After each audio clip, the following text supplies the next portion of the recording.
My parents screamed, calling me uneducated trash, and my dad yelled, "Get out, you lowlife." So I did. What they didn't know is I earned $22 million a year. 3 weeks later, I moved into my beach house in Florida and never looked back. He called me a lowlife. My own father, on the same night I told him I'd built a company worth $22 million, spat those words and kicked me out of the family. That was the breaking point. And, strangely, the beginning of my peace. I'm Abigail Patterson, I'm 34, and I'm telling you this from my deck in Florida, watching the waves and finally breathing. Where are you watching from today? I grew up in Cedar Rapids, Iowa, classic Midwest. Sturdy values, steady jobs, and a very clear rulebook. My dad, Robert, was a CPA at the same firm for 30 years. He wore that license like a badge. My mom, Helen, taught high school English and had the same reverence for degrees. Their mantra was gospel in our home: get good grades, get into a respectable college, get a stable career. Period. I was the kid who kept breaking the chalk outline. Friendship bracelets in grade school. The most profitable lemonade stand on our block by 12 because I tested flavors and priced them by demand. It's cute, Mom would say, but this won't pay the bills. She didn't say it to be cruel. She truly believed it. High school was a tug-of-war. I was decorating phone cases in my bedroom and making enough to buy my first car outright. Meanwhile, my parents hovered over SAT schedules and college tours. I got into State University with decent grades and a major in business. The irony wasn't lost on me, studying business, when all I wanted was to build one. To help pay tuition, I took a job at a women's accessories shop. That's where lightning struck. Customers kept returning things they'd bought online because what showed up looked nothing like what they saw on the model.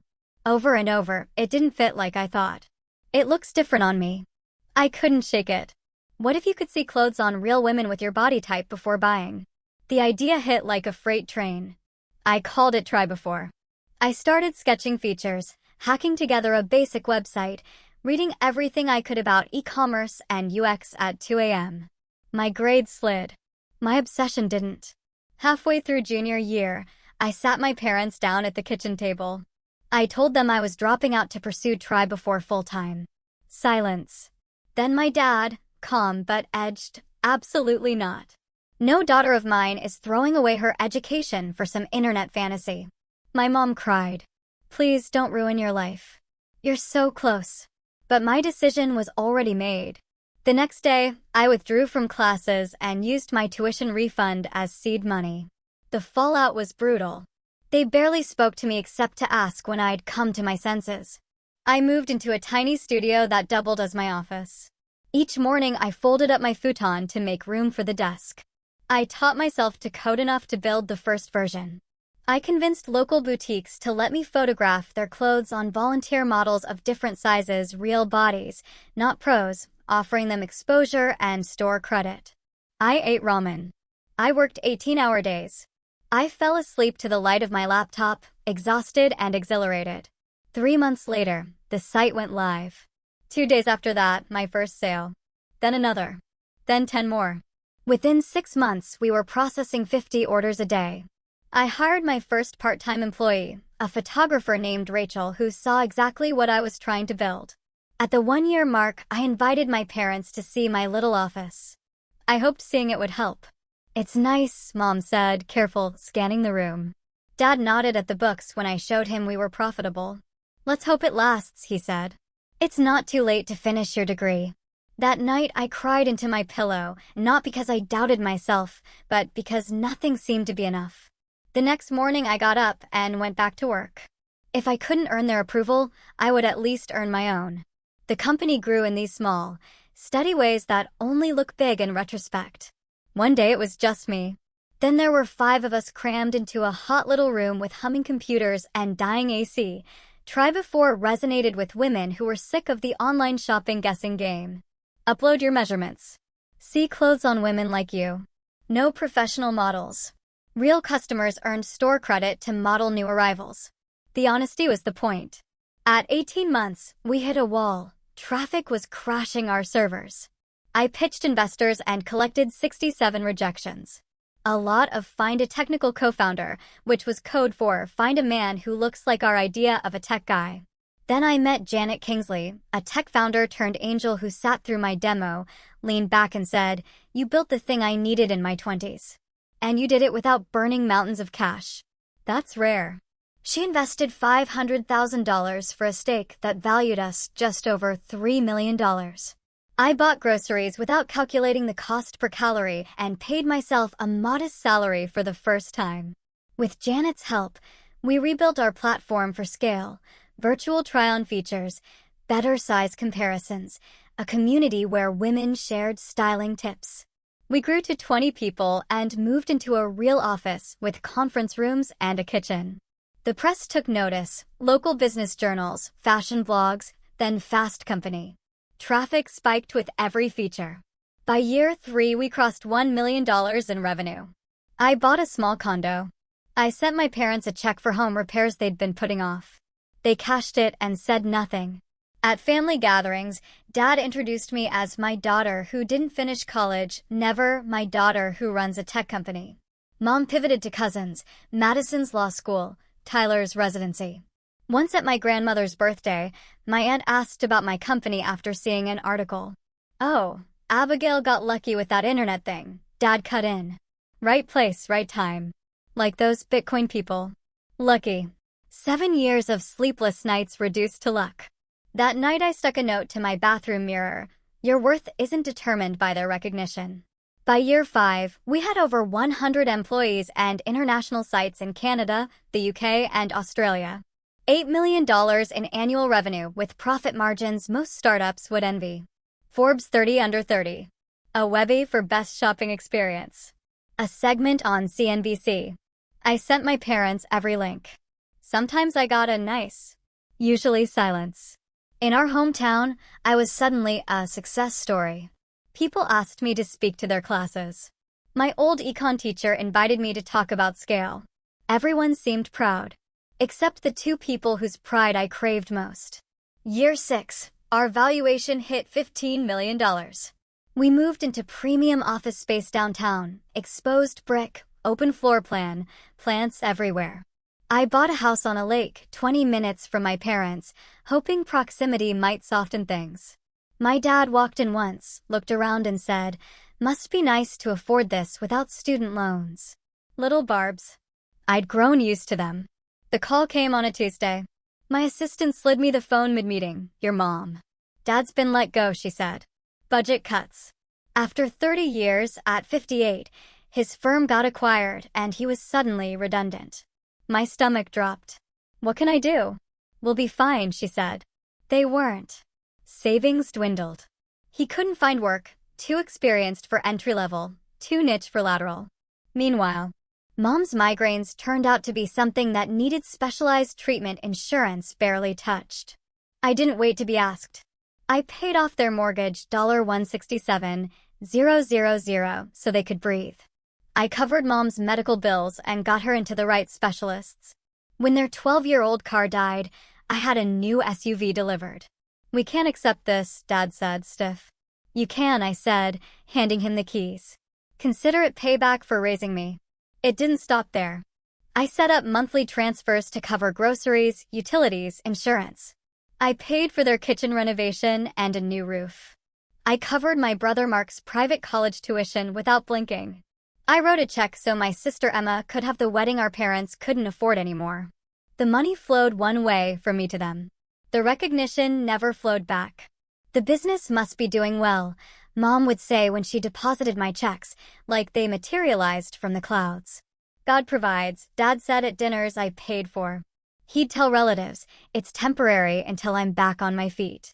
Abigail's doing fine with her little internet shop. Internet shop.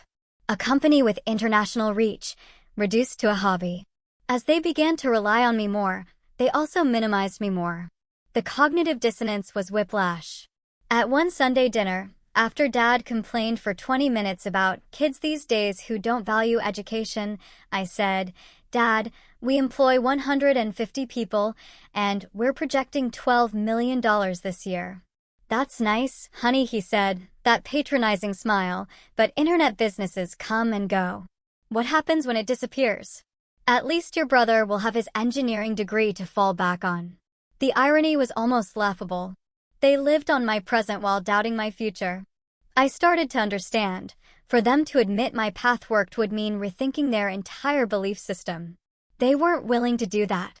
So they rewrote me as lucky, temporary, childish. Then came Thanksgiving.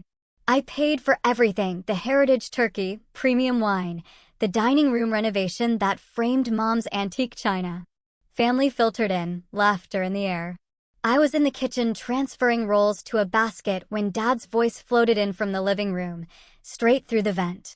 Sure, Abigail's little company is doing fine now, he told my Uncle Philip, but she got lucky with timing. She wouldn't amount to much if the business failed. No education to fall back on. I froze. The casual cruelty of it, the certainty. Seems pretty successful to me, Uncle Philip said. Didn't she win some big award? Anyone can win awards these days, Dad said. What has she really accomplished? No degree, no real credentials, just luck with a website. Mom's voice joined from the adjacent room. We do worry about her stability. The internet is so unpredictable. Not like Jessica, she said, referring to my cousin who'd become a doctor. We're so proud of her. I moved mechanically after that. Set the table. Stirred gravy. Felt numb. Mid-meal, during a lull, I cleared my throat. I have an announcement, I said, setting down my fork. Tribefore won the National Retail Innovation Award last week. And I received an acquisition offer, $22 million. Silence. Then a chorus of, what? And oh my God, from everyone except my parents. Dad kept eating. Mom's smile didn't touch her eyes. What would you even do with that kind of money? Dad asked, like I couldn't be trusted with it. Well, for starters, I've been considering expanding into anyone could get lucky like that, he cut in. What will you do when it all disappears? You're still uneducated. The room went quiet. My aunt whispered, Robert, but he wasn't done. Jessica has built something real with her medical degree, he said. That's a future. This internet money? Temporary. Something in me snapped. Not rage. Clarity. Temporary? I've been running this company for 7 years. I've changed how women shop online. We employ over 150 people. We just worry about your stability, Mom said, doing her peacekeeper thing. Your cousin is a doctor now. That's forever. Jessica is brilliant, and I'm thrilled for her, I said. But why can't you be happy for me? Why isn't what I've built good enough? Because it's not real, Dad snapped. It's internet nonsense that could vanish tomorrow. Not real. I felt calm. Is the mortgage I paid off not real? Are Mom's medical bills not real? Is Mark's tuition not real? This dining room? Not real. His face flushed. How dare you throw that in our faces? We never asked for your handouts. They weren't handouts, I said, steady. They were support. From a daughter who loves her family, despite never feeling good enough for them. He shoved his chair back. I will not be spoken to this way in my own home. The home I paid off, I said quietly. Get out, he hissed. Get out, you low life. No daughter of mine talks to me like that. Low life. The words hit like a slap. My mom gasped. No one defended me. I stood, set my napkin down, and said, okay, I'll go. But let's be clear, I'm not being kicked out for disrespect. I'm being kicked out because I finally stopped accepting yours. I walked past the glossy floors I'd funded, out the door, into my car. And then I cried 7 years of swallowed hurt, finally let go. I didn't know it yet, but that was the end of one life and the beginning of another. I spent that night in a hotel, oscillating between tears and a hollow nothing. My phone lit up with messages, Emma. Dad was way out of line. Are you okay? Mark, that was insane. Call me. Aunt Linda, he should never have spoken to you that way. Nothing from my parents. At noon the next day, I called my best friend, Miranda, in Boston. When I told her what Dad had said, she went quiet. He called you a low life, she repeated. Abby, that isn't just disrespectful. It's cruel. You've been funding their life while they belittle your work. That's not love. That's exploitation. The word hit me like a physical blow. Exploitation. Had I been allowing myself to be used because I was starving for love that would never come? I tried to reconcile. I called. I emailed. I even drove by their house and sat outside, hands on the wheel, heart pounding, and couldn't bring myself to knock. A week passed. Then 2. Silence. Meanwhile, the acquisition clock ticked. The buyer, a larger retail platform, needed an answer. I booked a session with my therapist, Dr. Cassandra Wright, who had already been helping me manage the pressure of leading a growing company. Your parents have shown you who they are, she said gently. Can you accept that instead of chasing who you wish they were? What if accepting the offer's like giving up on proving myself? I asked. Abigail, she said, leaning forward, you've been trying to prove yourself for 7 years. At what point do you accept the goalposts will always move? That night, I made 2 decisions. I would accept the acquisition. And I would move. I needed distance, physical and emotional, from the constant, quiet bleed of that dynamic. I called Janet. I'm going to take the offer, I said. One condition. I want to relocate headquarters to Florida. Florida, she laughed. Big change from Iowa. I need a fresh start, I said. Janet had become a mentor, almost a second mother. This is about your family, isn't it? Yes, I said. I can't keep trying to win approval that's never coming. It's messing with my mental health and my leadership. You don't need my permission, she said softly. But for what it's worth, I think it's the right call. The deal was structured with an initial payout and a 3-year earn-out while I stayed on to lead the division. The buyer had offices in Miami, so the Florida move worked for them too. During the transition, both of my siblings reached out. Emma came to my office one afternoon, eyes red. I should have said something at Thanksgiving, she whispered. I'm so sorry, Abby. I hugged her. You don't have to fight my battles, I said. You've been fighting for all of us, she shot back. The tuition. The wedding. Mom's bills. They treat you like nothing. Mark called with an awkward ask. Dad reached out about expenses, he said. I told him to call you. He said he'd rather not. Are you cutting them off? I'm taking a step back, I said. They can't treat me like I'm worthless and also depend on me financially. I won't do both. That's fair, he said quietly. But Abby, they really do need help. The guilt washed over me like a familiar tide. That night, I wrote my parents an email. I told them I love them. I told them I was done. I cannot continue to fund people who don't respect me or what I've built. When you're ready for a relationship based on mutual respect, I'll be here. Until then, I need to step back for my well-being. I hit send and sobbed for the relationship I wanted and never had. 2 days later, the initial payment, after taxes, a life-changing 8 figures, landed in my account. The rest would come if our targets were met. I was officially a millionaire many times over. I had never felt more alone. I flew to Florida. The second I stepped out into the warm air and palm trees, something in my chest loosened. I toured homes and found it. 3 bedrooms, wraparound deck, floor-to-ceiling windows staring straight into the Gulf. Open. Bright. Unapologetic. It's perfect, I told the realtor. I said yes immediately. After a lifetime of second-guessing, following my own yes felt dizzying and right. I hired a designer, Lucia. No more beige, I told her. Bold colors. And make my bedroom a sanctuary. While the house was being furnished, I focused on the transition. The parent company let us operate largely independently. They understood our culture was our secret sauce. For the team that relocated to Tampa, I arranged generous packages and temporary housing. Our new office looked out over the bay. It felt like breathing. I made a life. Slowly. Mornings with coffee and dolphins dancing in the distance. Work that ran on focus instead of frenzy. Beach walks at sunset. A paddle boarding class where I spent more time falling and then standing. My instructor, Diane, laughed and said, "You need to stop overthinking. Your body knows what to do if your mind gets out of the way." It landed. Not just for the board. I started a mentorship program, the Unconventional Founders Initiative, for entrepreneurs without degrees. I remembered how isolating it felt to be the one who dropped out. At our kickoff, I told them, education comes in many forms. Some of the most valuable lessons can't be taught in a classroom. 6 months later, my doorbell rang. Mom stood on my porch, small against a backdrop of palm trees. "Your assistant gave me your address," she said. "Can I come in?" We sat on my deck, the ocean glittering. She twisted her ring, her tell. Your father doesn't know I'm here, she said. We're struggling. Property taxes doubled.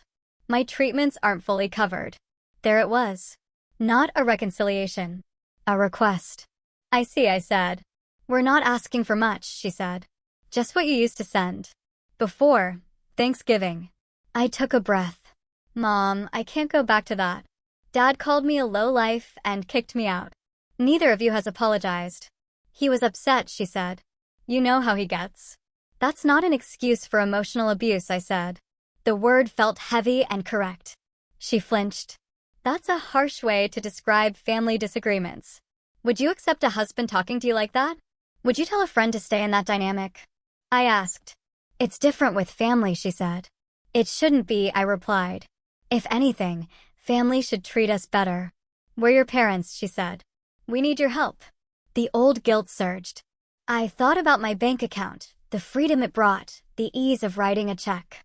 Wouldn't a good daughter do it? Then I remembered what Dr. Wright told me. Help without respect isn't love. It's exploitation. I can't send money while nothing changes, I said. I'm happy to connect you with a financial planner or job leads for Dad. But I won't fund people who don't respect me. Her face hardened. So either we pretend to approve of your choices or you let us struggle. I'm not asking for approval, I said. I'm asking for basic respect. Your father was right, she snapped, standing. Success has changed you. No, I said quietly. What's changed is that I recognize my worth. She lifted her purse, stiff. Either help us financially or you're not part of this family. I felt the sting and stayed standing. I haven't felt like part of the family since the day I chose my own path. She left. I watched her taillights disappear. Then I sat on the steps and let it hurt. I really knew I might never have the parents I wanted. And chasing that fantasy had been keeping me small. A year passed. The Florida sun worked slowly on the sore places. The business flourished under the new structure, user growth up 30%. Our tech rolled out across the parent company's platforms. We hit our first-year earnout targets. But the biggest changes weren't financial. They were internal. I started a new venture, connecting self-taught professionals with companies that hire beyond degrees. It grew out of the mentorship program, which now supported over 50 founders across the country. And for the first time, I wasn't building to prove anything. I was building because it felt right. Because the work mattered to me. Therapy stayed steady. Dr. Wright connected me with Dr. Martinez in Tampa, who specialized in family systems. The hardest part, she said one day, is accepting you didn't do anything wrong. Some parents are simply incapable of giving the recognition their children deserve. It felt like permission to stop holding myself responsible for their limits. In April, my phone lit up with Emma's name. I did something you might not like, she said. I'm at the Tampa airport. An hour later, we sat on my deck. It's even better than your pictures, she said, taking in the view. Then her face shifted. I came to apologize. For not standing up for you. For taking your help while letting them minimize you. For letting Dad rewrite the story and not correcting him. What did they say? I asked. He tells people you abandoned them when they needed you, she said. He never mentions he called you a lowlife or all the years you supported them.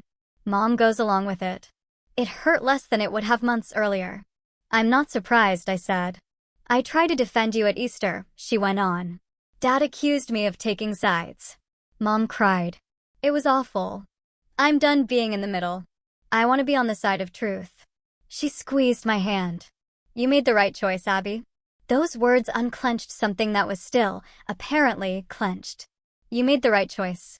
We spent 4 days talking about everything we never talked about growing up, Dad's impossible standards, Mom's conflict avoidance, the way we all learned to contort ourselves into their version of good. I showed her my life here, the office, the mentorship program, the friends who knew me as I am, not as the perpetual disappointment I'd been cast as. On her last night, we walked along the beach. Do you think you'll ever reconcile? She asked.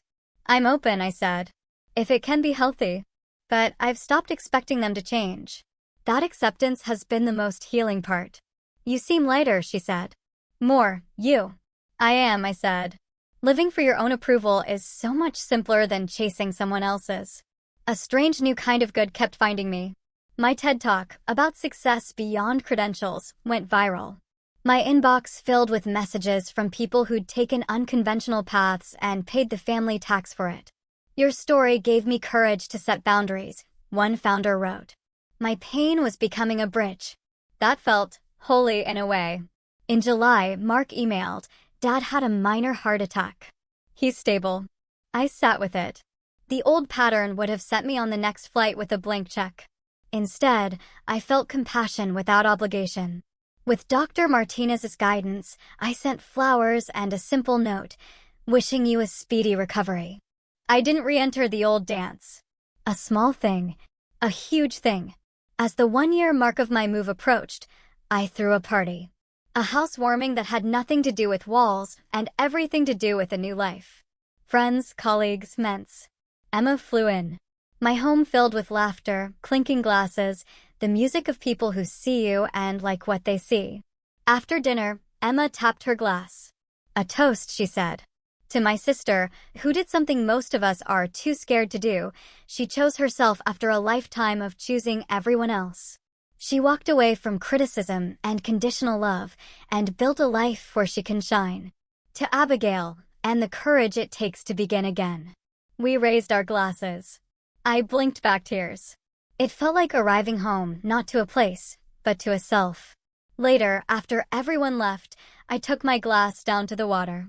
The moon laid a silver path across the gulf. I remembered the girl at that kitchen table, told she was throwing her life away. The woman at the Thanksgiving table, called a lowlife by the father she'd been saving. The person standing now, barefoot in the sand, finally at peace. Sometimes the most painful rejections are the ones that set you free. Sometimes losing the love you thought you needed makes space for the life you actually deserve.